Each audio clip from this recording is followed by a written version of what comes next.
Bihar board की inter board exam 2026 कल से अर्थात कि 2 फरवरी से आपका एग्जाम शुरू होने जा रहा है। अब ऐसे में देखिए एग्जाम सेंटर पे कैसे जाना है, एग्जाम सेंटर पर क्या क्या डॉक्यूमेंट लेकर जाना है, क्या क्या चीज़ें एग्जाम सेंटर पे बैन है, उसके साथ साथ एग्जाम सेंटर पे कैसे बैठाया जाएगा, कैसे चेकिंग होगा, इसको लेकर बिहार विद्यालय परीक्षा समिति की तरफ से तमाम अपडेट जारी कर दिया गया है। तो अभी के इस वीडियो में जितने भी विद्यार्थी इंटर बोर्ड एग्जाम 2026 में सम्मिलित होने जा रहे हैं, तो आप सभी छात्र छात्राओं के लिए एग्जाम सेंटर पर आपको कैसे एग्जाम देने जाना है, मतलब कि घर अथवा रूम से निकलकर परीक्षा सेंटर पर पहुंचने तक, फिर वहां पे कैसे चेकिंग होगा, अंदर आपको किस रूप में बैठाया जाएगा, कैसे आपको उत्तर लिखना है, घर अथवा रूम से निकलकर एग्जाम सेंटर तक पहुंचने तक, उसके साथ परीक्षा देकर वापस आपके घर अथवा रूम तक पहुंचने के बीच में जो भी कार्य होगा, कहां पे क्या चीजें करना है, मैं आपको A to Z प्रोसेस अभी के इस वीडियो में समझा दूंगा। जो विद्यार्थी अभी का ये वीडियो अंत तक देख लेंगे तो आप एग्जाम सेंटर पर जाकर बिल्कुल अपने आप को सहज और सरल महसूस करेंगे। आपका एग्जाम बिल्कुल शानदार बीतेगा। आपको लगेगा ये सभी चीजें ऐसा जो भी हो रहा है वो तो हम लोग कल ही वीडियो में देख कर आए थे। ध्यान से समझिएगा, अगर आप भी बिहार बोर्ड से इंटर बोर्ड एग्जाम 2026 में सम्मिलित होने जा रहे हैं तो आप जानते हैं आपका एग्जाम 2 फरवरी से 13 फरवरी तक आपके जो भी एग्जाम सेंटर है आपके एडमिट कार्ड पे उस पर आयोजित होगा। देखिए एग्जाम की तैयारी जो है ना वो परीक्षा से एक दिन पहले के रात से शुरू कर देना चाहिए। अब यहां से ध्यान से समझिएगा, मतलब कि मान लीजिए मेरा उदाहरण के लिए 2 फरवरी के दिन एग्जाम है, तो मेरा वो तैयारी कब से शुरू होगा, तो 1 फरवरी के दिन से, मतलब 1 फरवरी की रात से, मतलब आज रात्रि से। अब आप जो भी एग्जाम देने जाए, आपका 3 से शुरू हो रहा है, जिस दिन से भी शुरू हो उसके एक दिन पहले रात से आपको एग्जाम सेंटर पर जाने की तैयारी करना है। क्या करना है सबसे पहले सर, तो मान लीजिए जिस विषय का हमारा एग्जाम कल है उसका आज हम नाइट में सिर्फ रिवीजन करेंगे। जो भी चीजें पहले से हम लोग पढ़ लिए हैं, नया कुछ नहीं पढ़ना है, उसका अपने को रिवीजन करना है। जो चीजें गेस प्रश्न पत्र वगैरह कहीं से मिल गया, संभावित प्रश्न पत्र, तो उसको एक बारी देख लेना है। और दूसरा काम कि रात में पूरा नींद लेना है ताकि एग्जाम सेंटर पे हमारा कंसंट्रेशन लेवल अच्छा से मेंटेन रहे, क्योंकि वहां पे हम जितना कंसंट्रेट अपने आप को कर पाएंगे, और अगर समझिए कोई विद्यार्थी रात में 3 घंटा 2 घंटा सो कर गया तो वहां पे एग्जाम में लगेगा आपको नींद लगनी। तो पूरा कम से कम प्रयास करना है 6 से 7 घंटा की पर्याप्त नींद और रिवीजन करना है। तो परीक्षा से एक दिन पहले सेंटर पर जाने की तैयारी शुरू हो जाता है। अब मान लीजिए कल जिस विषय का एग्जाम था उसका आपने रिवीजन कर लिया, आपने पूरा 6 से 7 घंटा का नींद लिया। अब शुरू होगा एग्जाम वाला दिन की परीक्षा वाले दिन क्या क्या करना है आपको। तो सुबह में सबसे पहले मॉर्निंग में आपको जग जाना है, समय पे सोइएगा और सुबह में आपको मॉर्निंग में जगना है और आपको रिवीजन करना है। ठीक है, आपको रिवीजन करना है परीक्षा वाले दिन। जिस विषय का एग्जाम होगा उस विषय का रिवीजन कीजिए और थोड़ा सा मेडिटेशन वगैरह कीजिए, जिससे कि आपका एग्जाम में कंसंट्रेशन लेवल बना रहे। क्योंकि परीक्षा हॉल में जो विद्यार्थी जितना अपने माइंड को शांत करके परीक्षा पे जो भी प्रश्न पत्र आया, उस प्रश्न में जो भी प्रश्न पूछा गया, उस पे जो विद्यार्थी जितना ज्यादा अपने आप को केंद्रित कर पाया, फोकस कर पाया, ही शानदार आप उस प्रश्न का उत्तर लिखेंगे और उतना ही अच्छा आपका रिजल्ट आएगा। क्योंकि काफी प्रश्न ऐसे होंगे जो आपको हल्का फुल्का मालूम होगा, तो वहां पे उसमें कुछ चीजें आपको ऐड ऑन करना होगा। तो वो ऐड ऑन तभी कर पाएंगे जब वहां पे आपका कंसंट्रेशन लेवल होगा। अब ठीक है सर, हमने सुबह में जगह अपना मेडिटेशन किया, फिर हमने अपना रिवीजन किया और अब एग्जाम सेंटर पर जाने के लिए हमको निकलना है। तो एग्जाम सेंटर पर जाने के लिए सबसे पहले आप जहां से भी जा रहे हैं, अपने घर से जा रहे हैं अथवा रूम लिए हैं, रूम से जा रहे हैं सेंटर पे, तो आपको ये देखना है कि आपका किस पाली में परीक्षा है। अगर आपका परीक्षा 9:30 बजे से है, मतलब प्रथम पाली में है, तो आपको ये सुनिश्चित कर लेना है कि किसी भी हाल में 9 बजे के अंदर आपको, मतलब कि गेट वगैरह बंद होगा तो 9 बजे से पहले पहले आपको एग्जाम सेंटर पे पहुंच जाना है। कोशिश कीजिएगा 9 बजे से 5 से 10 मिनट पहले हम सेंटर पे उपस्थित हो जाएं। ठीक, तो इस हिसाब से आपको निकलना है। अगर आपका एग्जाम मतलब कि सेकंड शिफ्ट में अर्थात कि 2 बजे से है, तो आपको प्रयास करना है कि 1:30 बजे तक अपना एग्जाम सेंटर पे पहुंच जाए। तो परीक्षा वाले दिन आपको इस रूप में अपने घर अथवा रूम से निकलना है कि 9 बजे तक आपका प्रथम पाली में परीक्षा है, तो 9 बजे तक आपको सेंटर पे पहुंच जाना है। अगर आपका द्वितीय पाली में परीक्षा है तो 1:30 बजे तक किसी भी हाल में आपको सेंटर पे पहुंच जाना है। क्योंकि आप जानते हैं बिहार विद्यालय परीक्षा समिति पहले ही अपडेट जारी करके एंट्री टाइम बता दिया है कि आपका जो अगर सुबह में मतलब कि 9 बजे से अगर आपका मतलब कि आपका 9:30 से एग्जाम है तो 9 बजे तक ही आपका सेंटर का गेट खुलेगा। उसके बाद जो विद्यार्थी पहुंचेंगे तो उनके लिए गेट वगैरह क्लोज कर दिया जाएगा। उसी तरह अगर आपका एग्जाम द्वितीय पाली में है तो 1:30 बजे तक ही आपका गेट पे एंट्री कराया जाएगा। ठीक है, मतलब आधा घंटा पहले गेट वगैरह क्लोज कर दिया जाएगा। ये आपको क्लियर समझ आ रहा है। लेट से जाएंगे तो सेंटर के गेट पे आपको मतलब कि वहीं से आपको वापस आना पड़ेगा। अच्छा, अब एक चीज और समझिएगा, देखिए यहाँ पे कि परीक्षा सेंटर पर ठीक है सर, हम जो समय आपने बताया उस समय पे हम पहुंच जाएंगे, लेकिन क्या क्या लेकर जाना है? तो परीक्षा सेंटर पर आपको अपना एडमिट कार्ड और पेन लेकर जाना है। सिर्फ एडमिट कार्ड और पेन लेकर जाइएगा। ठीक है, और अगर आपको ज्योमेट्री बॉक्स का यूज है तो वो भी लेकर आप जा सकते हैं। परीक्षा भवन में आप जानते हैं जूता मोजा पहनकर आना वर्जित है, मतलब सिंपल स्लीपर चप्पल पहनकर जाना है, सैंडल वगैरह कुछ नहीं, जूता मोजा कुछ नहीं, सिंपल स्लीपर जो चप्पल होता है वही पहनकर जाना है। और calculator, mobile phone, Bluetooth earphone और कोई भी इलेक्ट्रॉनिक गैजेट, यहाँ तक घड़ी वगैरह कुछ भी अलाउ नहीं है। सिंपल सा आपको अपना जो है एडमिट कार्ड और आपको एडमिट कार्ड के साथ अपना पेन वगैरह लेकर जाना है। कोई भी देख लीजिए यहाँ पे इलेक्ट्रॉनिक गैजेट, जूता मोजा तक भी अलाउ नहीं किया गया है। वॉच वगैरह तो सिंपल वॉच अलाउ रहता है, लेकिन काफी सेंटर पर वो भी बैन रहता है तो आपको लेकर नहीं जाना है। वॉच का काम क्या है? आपको समय देखना है। तो समय जो भी आप क्लासरूम में आपका एग्जाम होगा तो वहां पे एक तो अनाउंस भी होते रहता है कि हाँ इतना घंटा अब शेष है, और दूसरा कि आपका वहां पे जो चीजें है मतलब कि अनाउंसमेंट के अलावा वहां पे रूम में घड़ी वगैरह रहता है। अगर मान लीजिए वो लोग घड़ी अलाउ नहीं करते हैं तो अगर घड़ी नहीं आपके क्लासरूम में तब बोलेंगे तो लोग तुरंत उसकी व्यवस्था करते हैं, नहीं तो आपका घड़ी वगैरह अलाउ करेंगे। ठीक, तो वॉच वगैरह कुछ भी जितना ही सिंपल जाइएगा उतना ही चेकिंग। देखिए चेकिंग किस लिए हो रहा है, ये जो भी हम लोग प्रोसेस समझ रहे हैं कि ताकि परीक्षा जो एक शांत और परीक्षा के माहौल में भयमुक्त वातावरण में सभी विद्यार्थी एग्जाम दे पाए, तो आप ही के लिए। इससे दिक्कत उन्हीं को है जो विद्यार्थी चीटिंग वगैरह करते हैं, बाकी सभी विद्यार्थियों के सुविधा के लिए सब नियम है। तो बिहार बोर्ड स्पष्ट कर दिया है कि 9 बजे तक आपको देख लीजिए ऑफिशियल अपडेट जारी करके आधा घंटा पहले गेट वगैरह बंद कर दिया जाएगा। अच्छा देखिए कब से प्रवेश होगा, जैसे मान लीजिए आपका प्रथम पाली में एग्जाम है तो 9:30 से परीक्षा है, 9 बजे गेट बंद होगा। और कब से एंट्री मिलेगा सर? तो 8:30 से आधा घंटा, मतलब कि 8:30 से 9 बजे आधा घंटा में आपको गेट पे अपना चेकिंग भी कराना है और उसके भीतर आपको गेट के अंदर प्रवेश करना है। अगर 8:30 से पहले भी आप पहुंच सकते हैं, उससे पहले पहुंचेंगे तो सेंटर का गेट बंद मिलेगा। मतलब प्रथम पाली की परीक्षा के लिए 8:30 से 9 बजे तक प्रवेश कराया जाएगा, और वहीं पर द्वितीय पाली की परीक्षा के लिए 1 से 1:30 तक गेट के अंदर मतलब प्रवेश कराया जाएगा। मतलब आधा घंटा समय मिलेगा, इसी में आपका चेकिंग होगा और अंदर आपको एंट्री कर जाना है एग्जाम सेंटर पे। और जो विद्यार्थी मान लीजिए बिहार बोर्ड के इस नियम का पालन नहीं करते हैं, उनके लिए बिहार विद्यालय परीक्षा समिति पहले ही स्पष्ट कर दिया कि जो विद्यार्थी लेट से आएंगे इंटर बोर्ड एग्जाम 2026 में सम्मिलित होने वाले परीक्षार्थी, और अगर अवैध रूप से परीक्षा मतलब कि आपका सेंटर के अंदर प्रवेश करने का प्रयास करते हैं जबरदस्ती या बाउंड्री वगैरह चहारदीवारी जो उसको कूद कर या गेट पर जबरदस्ती एंट्री करने का, अवैध रूप से परीक्षा में प्रवेश करने का प्रयास करते हैं, तो उसको क्रिमिनल ट्राइपास मानते हुए आप पे मतलब कि आपको आप पे कार्रवाई वगैरह किया जाएगा, आपके विरुद्ध प्राथमिकता भी दर्ज होगा और 2 वर्ष के लिए परीक्षा से भी आप वंचित हो सकते हैं। तो जो भी समय हम लोग चर्चा किए हैं उस समय पे आपको पहुंच जाना, इसी रूप में घर से आपको निकलना है। अब अपने साथ सर एडमिट कार्ड और पेन लेकर जाएंगे। ठीक है, एडमिट कार्ड पेन लेकर जाएंगे। अगर मान लीजिए एडमिट कार्ड छूट जाता है या गुम हो जाए, तो देखिए एडमिट कार्ड तो छूटेगा नहीं। अगर मान लीजिए आप एडमिट कार्ड लेकर गए और एडमिट कार्ड आपका गुम हो गया, तब क्या करना है? तब भी आपको घबरा कर भागना नहीं है सेंटर से। अगर मान लीजिए ऐसा तो होना नहीं चाहिए कि एडमिट कार्ड आपका छूट जाए या गुम हो जाए, तो एडमिट कार्ड पेन लेकर आप गए, अगर मान लीजिए बाई चांस ऐसी स्थिति उत्पन्न होती है तो आपको वहां से भागना नहीं है, केंद्र अधीक्षक से बोलना है कि मेरा इस तरफ समय नहीं है कि मैं रूम पर जाकर फिर से अपना एडमिट कार्ड का जो भी है चीजें लेकर आऊं। तो वहां पे जब बोलिएगा तो लोग आपकी समस्या को समझेंगे, और वहां पे जो आपका अटेंडेंस सीट आया है और भी आपका डॉक्यूमेंट्स वहां पे आता है, उस सबका फोटो वगैरह रहता है, तो वहां पे आप रोल नंबर वगैरह बताएंगे, आपका फोटो से मैच करके आपको एग्जाम में बैठने की अनुमति मिल जाएगा। तो ये भी एक आपके लिए सुविधा है, तो ये भी चीजें आपको समझ कर रखना है। अब चलिए सर हम सेंटर पे पहुंच चुके हैं, जो भी आपने समय बताया प्रथम पाली की परीक्षा है तो हम अपना 9 बजे से पहले पहुंच गए, द्वितीय पाली की परीक्षा है तो 1:30 से पहले पहुंच गए।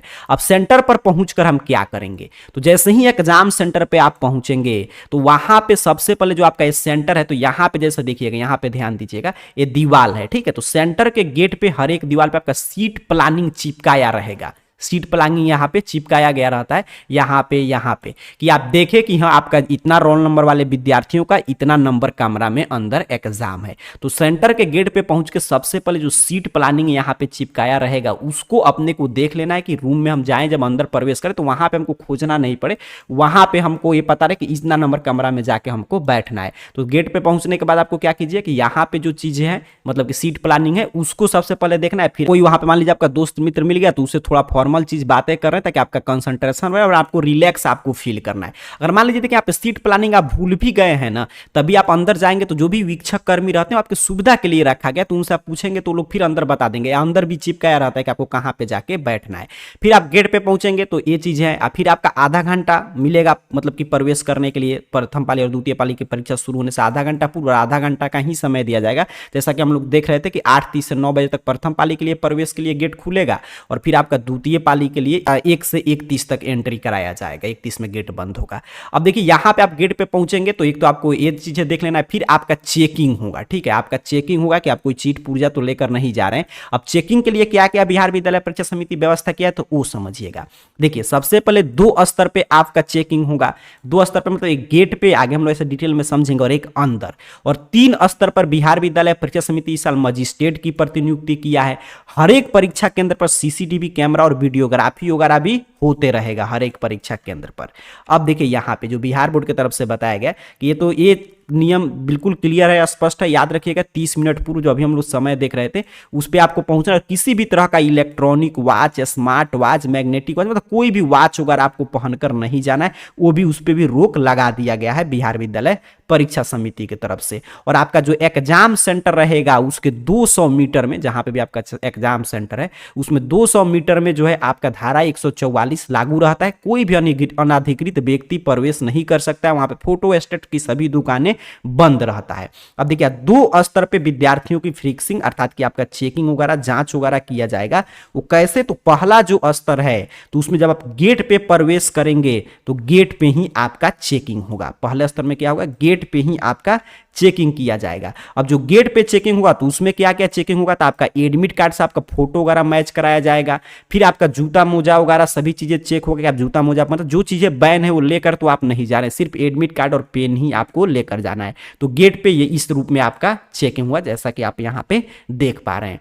फिर जो दूसरा लेवल का चेकिंग है तो अंदर होगा। जब अंदर आप प्रवेश कर जाएंगे और जब जहां पे भी जो भी आपका सीट प्लानिंग, जहां पे सीट आपका चिपकाएगा वहां पे बैठ जाएंगे तो क्लास के अंदर हर एक 25 परीक्षार्थी पर एक वीक्षक की नियुक्ति किया गया जो आपका वहां पे चेक करेंगे कि मान लीजिए गेट पे कुछ चीजें छूट गया तो वहां पे वो लोग जांच करके ये सुनिश्चित कर लेंगे कि आप अपने साथ चीट पुर्जा तो लेकर अंदर नहीं जा रहे हैं। और उसके साथ जो 25 परीक्षार्थी का वो लोग चेकिंग करेंगे तो उनको लिखित में सबमिट करना होगा कि मैंने इस परीक्षार्थी का चेकिंग कर लिया और वहां पे इसके अंदर कुछ मुझे नहीं पाया गया, लिखित उनको सबमिट करना होगा, ताकि बाद में बीच में मजिस्ट्रेट चेकिंग होता है या अदर कोई भी लोग चेक करने आते हैं फिर भी परीक्षार्थी के पास चीट पुर्जा मिलता है तो सिर्फ परीक्षार्थी पे ही नहीं बल्कि आपके जो भी उसमें वीक्षक होंगे जो गेट पर चेकिंग है उन पे भी कार्रवाई होगा। तो देख लीजिएगा यहाँ पे आपका एक तो गेट पे चेकिंग हुआ और एक अंदर आपका पूरा चीजें मिलान करके मतलब 2 स्तर पे आपकी चेकिंग वगैरह, बीच में वीडियोग्राफी वगैरह होते रहेगा, सीसीटीवी कैमरा वगैरह की व्यवस्था है ही। ठीक, और यहां पे देखिए सिर्फ विद्यार्थियों पे ही नहीं, जो वीक्षक होंगे, जो सिर्फ केंद्र अधीक्षक हैं वही मोबाइल फोन वगैरह लेकर जाएंगे। बाकी जो भी लोग हैं आपके एग्जाम में जो गार्डिंग कर रहे हैं, जो वीक्षक हैं, परीक्षार्थी हैं,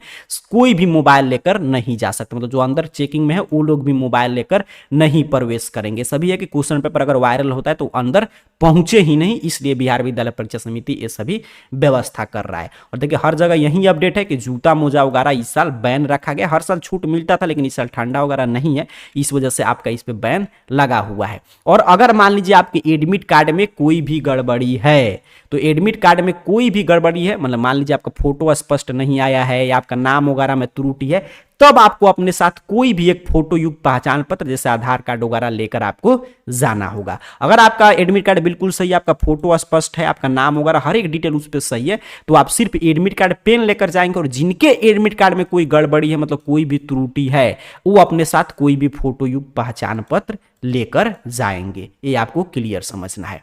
अब देखिए वहां पे जब आप अंदर जाएंगे तो वहां पे जो बोर्ड की तरफ से आया है उपस्थिति पत्रक, उससे आपका मिलान होगा, क्योंकि देखिए जो आपका मतलब कि ओएमआर सीट आया है, जो आपका उपस्थिति पत्रक मतलब अटेंडेंस सीट जिस पे अटेंडेंस बनाएंगे, जो आपका सब्जेक्टिव का कॉपी चेक करने के लिए जो कॉपी आया है, सभी पे आपका फोटो और सभी डिटेल है। तो हर एक जगह वो चीज मिलान होगा और उसके साथ साथ कॉपियों पर मशीन से इस साल बार कोडिंग होगा। तो अंदर आप जाएंगे तो आपका अटेंडेंस सीट से आपका एडमिट कार्ड की सभी जानकारी मैच कराया जाएगा। कुछ भी जानकारी आपका मैच नहीं करता है, मान लीजिए कुछ भी एडमिट कार्ड पे गलत हो गया है, तो आपको वहीं फोटो युक्त पहचान पत्र एक लेकर जाना होगा।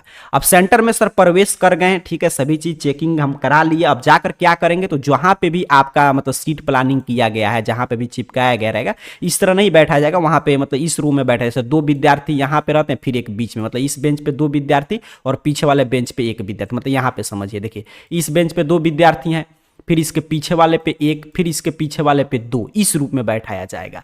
और वहां पे बैठ के जहां पे भी आपका रोल नंबर चिपकाया गया रहेगा, वहीं पे जाके आपको जो सीट निर्धारित किया गया वहीं पे आपको बैठना है। और वहां पे बैठकर सेंटर में प्रवेश करने के बाद सबसे पहले आपको क्या करना है कि अपने आप को कॉन्सेंट्रेट करना है। जैसे मान लीजिए आगे वॉच है तो वो देखना है, या मान लीजिए क्लासरूम में किसी महापुरुष का फोटो है या कोई फोटोज है, ताकि दिमाग अपना केंद्रित आप कर पाए। इस सभी चीजों को ध्यान रखना है। और उसके साथ साथ आप ये भी सेंटर के अंदर प्रवेश कीजिए तो ये पता कर लीजिए, मान लीजिए बीच में टॉयलेट वगैरह की आवश्यकता पड़े तो वो किधर है, क्योंकि जब एग्जाम शुरू हो जाएगा अगर जरूरत पड़ता है तो उसमें आप खोजते रह जाएंगे, उसमें 1-1 मिनट का वैल्यू है, तो आप पहले से देख रहेंगे तो उसका यूज कर पाएंगे। या कि कहां पे पानी वगैरह की सुविधा है, ये सभी चीजें पहले से आपको सेंटर के अंदर पता कर लेना है, सेंटर में प्रवेश करने के बाद और एग्जाम शुरू होने से पहले। अब आपने ये सभी काम कर लिया, आप एग्जामिनेशन हॉल में बैठ गए, अच्छा से अपना माइंड वगैरह शांत कर चुके हैं, तो अब एग्जाम शुरू होने से पहले मैंने बता दिया, एक तो वीक्षक आएंगे अंदर, चेक करेंगे आपका जो अटेंडेंस सीट है उससे आपका और ओएमआर सीट है उससे आपका मिलान करेंगे कि हाँ सभी डाटा आप ही का है, आपका एडमिट कार्ड वगैरह सभी डाटा मैच कर रहा है कि नहीं। फिर जैसे ही वार्निंग की घंटी लगेगा, मतलब एग्जाम जब शुरू होने वाला होगा, तो आपको प्रत्येक परीक्षार्थी के नाम से आपका ओएमआर सीट, उत्तर पुस्तिका सभी चीज आया है, तो लोग आपको ओएमआर सीट और उत्तर पुस्तिका देंगे और प्रश्न पत्र वगैरह, लेकिन प्रश्न पत्र जब वो लोग बोलेंगे तभी आपको खोलना होगा। तो ओएमआर सीट और उत्तर पुस्तिका ये सभी चीज आपको मिलेगा। तो जैसे ही ओएमआर सीट उत्तर पुस्तिका आपको लाकर वो लोग देंगे, तो सबसे पहले आपको क्या करना है कि उसमें मिलान कर लेना है कि हाँ जो आपका ओएमआर सीट मिला है या आपका उत्तर पुस्तिका मिला है वो आप ही का है, मतलब उस पर आपका पूरा जानकारी, फोटो वगैरह, नाम वगैरह जो प्रिंटेड है वो सही सही प्रिंटेड है। अगर कोई भी त्रुटि है तो तुरंत वीक्षक को दीजिएगा, लौटाकर आपको दूसरा प्राप्त कर लेना है।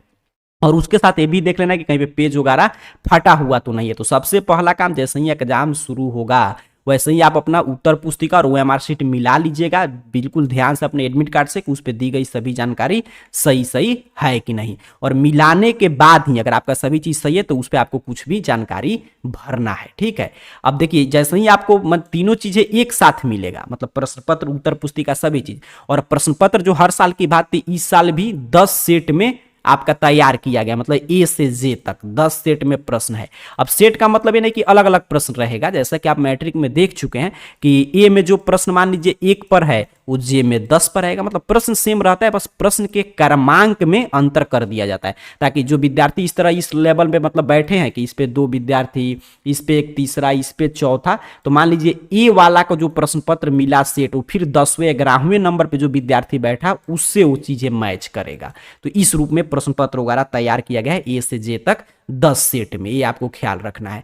अब देखिए जैसे ही आपको उत्तर पुस्तिका वगैरह मिल जाए तो उत्तर पुस्तिका पर ओएमआर सीट पे सभी जानकारी प्री प्रिंटेड है, बस आपको विषय का नाम, मतलब किस विषय की आप परीक्षा देने जा रहे हैं, उत्तर देने का माध्यम कि इंग्लिश मीडियम में आप उत्तर लिख रहे हैं कि हिंदी माध्यम में, सेट कोड की ए से जे तक जो सेट कोड है उसमें किस सेट कोड का आपको प्रश्न मिला है, वो सेट कोड ए से जे तक जो मिला होगा आपको भरिएगा खाली जगह पर, और सेट कोड के नीचे जो गोलक होगा उसको भी आपको काले या नीले बॉल पेन से, मतलब ओएमआर सीट भरने के लिए या ब्लैक पेन का यूज करेंगे या ब्लू पेन का यूज करेंगे। फिर उस पे प्रश्न पत्र क्रमांक जो क्वेश्चन पे रहता है, question booklet number, serial number, वो लिखिएगा, अपना पूरा नाम लिखिएगा और विषय का नाम, मतलब किस विषय का एग्जाम देने जा रहा है, और फिर आपको पूर्ण हस्ताक्षर करना है, बस यही सब जानकारी आपको भरना है। उसी तरह ओएमआर सीट पे भी प्रश्न पत्र का क्रमांक, परीक्षा केंद्र का नाम, अपना पूर्ण हस्ताक्षर कीजिएगा और प्रश्न पत्र किस सेट का मिला है उसको भर के और उसके सामने बने हुए गोलक को काले या नीले बॉल पेन से आपको भर देना है। तो यही बस कुछ जो यहाँ पे जानकारी मैं हाईलाइट हाईलाइट किया हूं, ध्यान से देख लीजिएगा। यही सब जानकारी आपको उत्तर पुस्तिका पर और ओएमआर शीट पे भरना है। बाकी आपका सभी जानकारी पहले से प्री प्रिंटेड है, तो उस पर कुछ भी आपको छेड़छाड़ नहीं करना है। जो बारकोडिंग वगैरह किया रहेगा उसमें कुछ नहीं छेड़छाड़ करना है, ठीक है। जो आपके लिए स्पेस बनाया गया, जगह बनाया गया है, उसी पे आपको लिखना है। जैसे मान लीजिए आ चीज मिला, तो जो जानकारी पहले पेज पे आपका पूरा फोटो वगैरह रहेगा, तो उस पर पूरा जानकारी अपना भर लीजिएगा। फिर जो ये बीच वाला देख रहे हैं, इसी में आपको क्वेश्चन नंबर यहाँ पे डालना है और उत्तर लिखना है।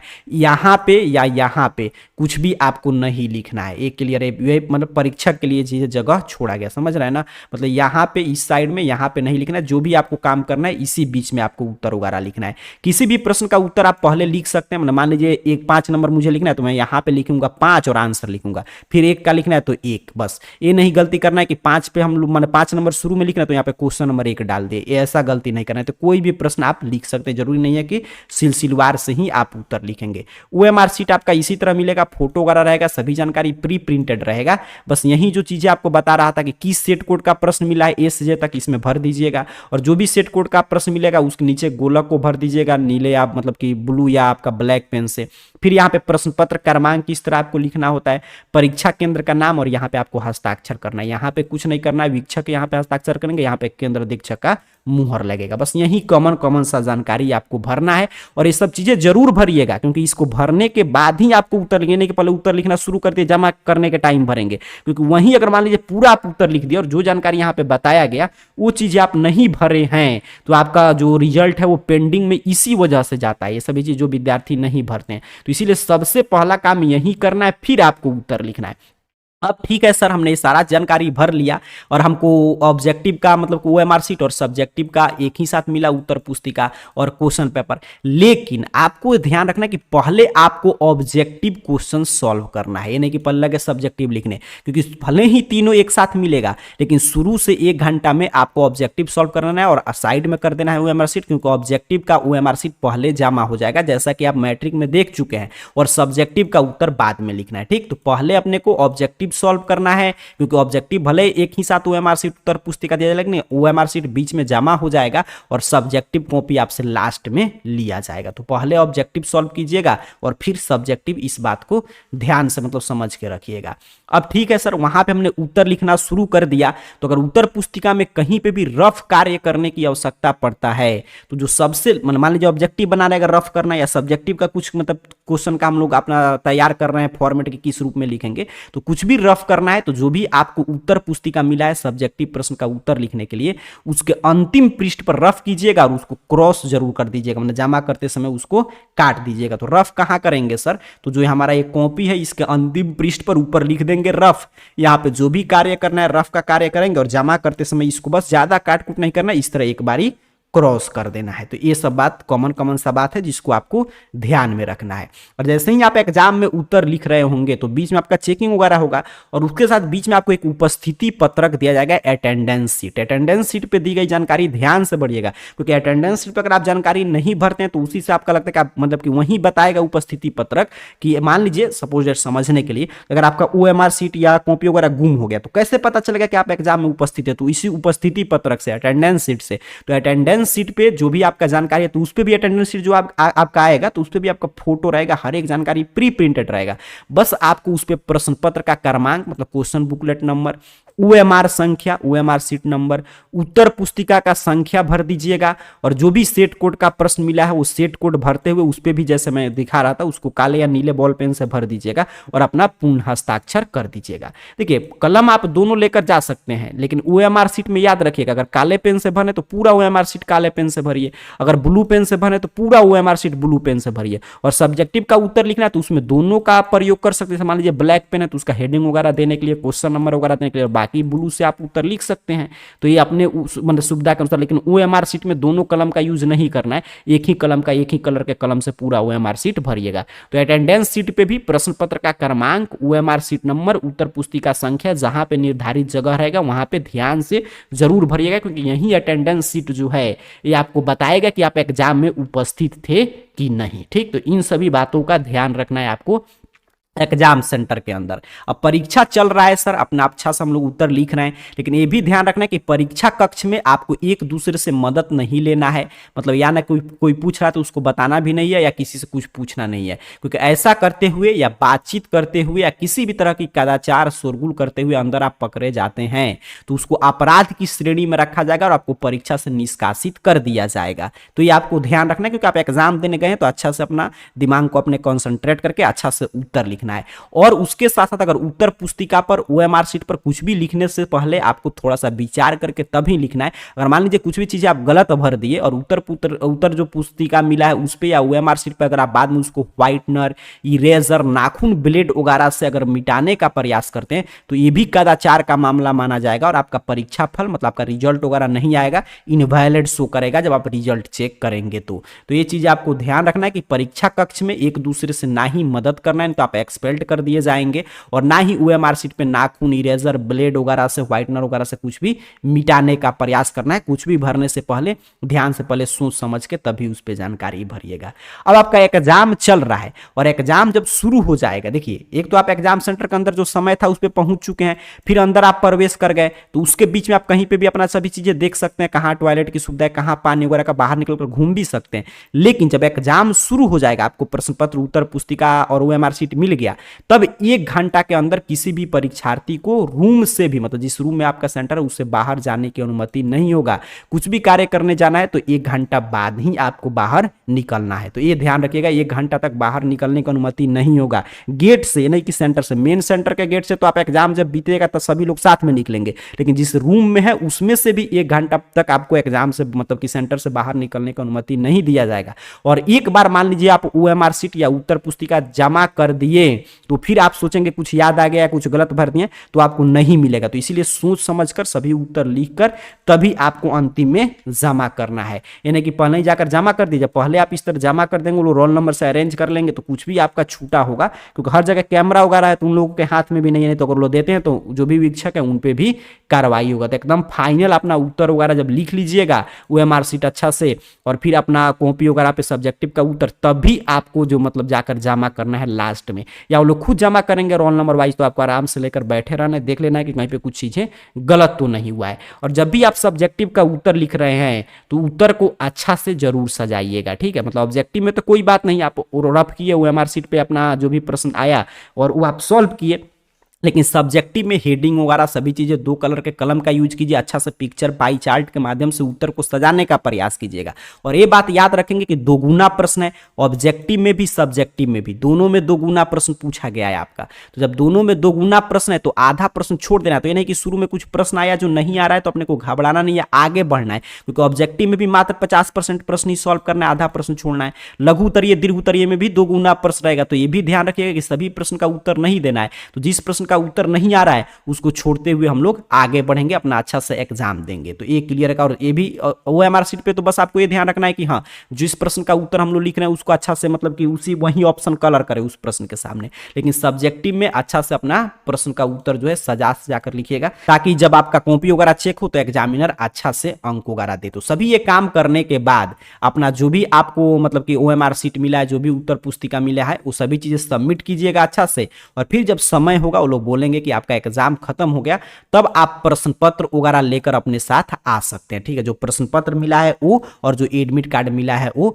ये सभी चीजें लेकर आपको अपना रूम अथवा घर पे पहुंच जाना है। और फिर नेक्स्ट डे जब एग्जाम है तो इसी एग्जाम मतलब यही जो रूटीन है डे बाय डे फिर की वहीं से शुरू हो जाएगा, कि जिसका कल एग्जाम उसका रात में आज हम लोग फिर रिवीजन करेंगे, और फिर जो मैं शुरू से प्रक्रिया समझाया इसी का डे बाय डे आपको पालन करना है, ठीक। तो यही मूल अपडेट था। तो भी चीजें समझ में नहीं आ रहा है कि अटेंडेंस शीट पे क्या जानकारी भरना है, ओएमआर शीट पे कहां पे क्या चीजें भरना है, तो जो भी अंदर वीक्षक है ना उनसे आप बेझिझक होकर पूछ सकते हैं। वो नहीं सिर्फ आपको परेशान करने के लिए, चेक करने के लिए, वो आपकी सुविधा के लिए उनकी नियुक्ति हुआ है कि आपका मदद भी वो लोग करेंगे। हाँ, प्रश्न वो लोग नहीं बताएंगे, लेकिन कहां पे क्या जानकारी भरना है ये अगर नहीं समझ में आ रहा है, कहां पे बैठना है, सीट प्लानिंग क्या है, तो सभी चीजें आप बेझिझक होकर उनसे पूछ सकते हैं। कुछ भी हड़बड़ी में कुछ भी चीजें गलत नहीं करना है, क्योंकि आपका 2 साल का मेहनत का सवाल है। तो इन्हीं सब नियमों का पालन करते हुए बाकी आप पढ़ें, उसका रिवीजन करते हुए जाइए और अच्छा से अपना एग्जाम देकर आइए। आप सभी परीक्षार्थियों का एग्जाम बिल्कुल शानदार बीते। इन्हीं शुभकामनाओं के साथ आप सभी को बहुत बहुत धन्यवाद।